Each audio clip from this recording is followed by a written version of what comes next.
Attached to my laptop are two cursors, so I have to switch them. Alright, so now my right hand is controlling the cyan cursor, left hand controlling the red cursor, and you'll note, if you're paying attention, that there's still a third cursor on screen.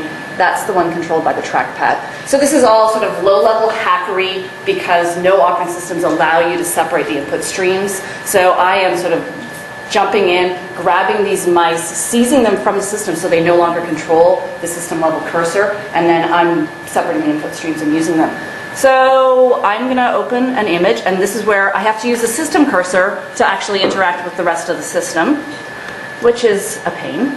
I'm going to open this image, and then we'll see what we can do with it. So I'm going to use my two cursors to do curve type manipulation. So this is similar to Photoshop curves, but two-handed and more fluid and expressive, so I can highlight the midtones, that type of thing. And I can do tone level range manipulation, so I can invert the photo, make it darker, lighter, contrast. I can just sort of play around with it until I like where the photo is. And that's what I did as a doctoral student. Now, in terms of turning this into sort of this Ken Burns slideshow type interaction, I can now specify regions of interest using my two cursors to just grab rectangles.